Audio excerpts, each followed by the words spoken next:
We all need certain protections that were not being provided. We need affordable health care. Period. End of story. We need it for children. We need it for adults. We need it for those who are older. And it has to be affordable and it has to be accessible. And these are significant problems, both of aspects of these for healthcare. And there are some definitive ways that we can really address those problems, or at least start to address the problems, because there are so many challenges with healthcare that this is just a jumping off point. But there are How would ways we to do do that. that? How would we start to address those? Well, two of the ways that I see right off the bat are telehealth visits, quote unquote, cannot be priced at the same rate as an in-person visit. It's wrong. It is expensive. And oftentimes it is mandated by health insurance companies. So you are not only being required to have this meeting, but then you are being gouged for the meeting itself.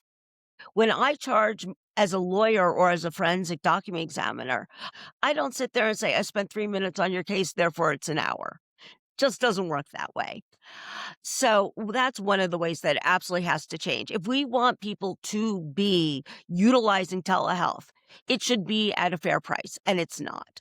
So that's not one way. Another way we need to address it is we need to reverse this limitation on the professional education of nurses. Nurses are incredible benefit. And we are so fortunate to have schools like Cedar Crest College with incredible nursing programs. But nurses need to be educated as professionals, put back on the list, and they need to be utilized and empowered to provide medical services, maybe with additional training, but medical services that are higher than what is currently allowed so that we have more medical people in the field to assist people. It's not okay to have removed them so they cannot get a professional education loan, and thereby diminishing our availability of nursing care. So that's another way. And finally, legislation is needed on a state level to combat the rulings in the courts in Pennsylvania that insurance companies, health insurance companies, cannot be held liable for medical malpractice when they deny coverage.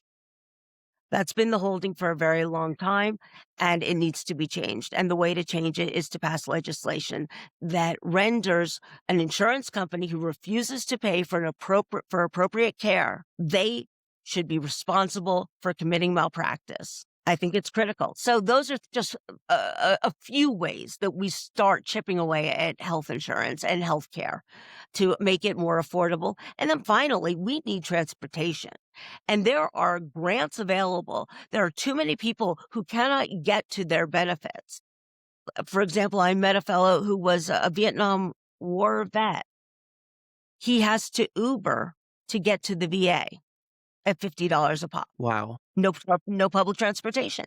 And that's unaffordable. That's very unaffordable. It, $50 a pop, you said. yeah. And so you are a veteran. We should be thanking you. We should be taxiing you to wherever you need to go. We should be loving on you and saying, here, what do you need?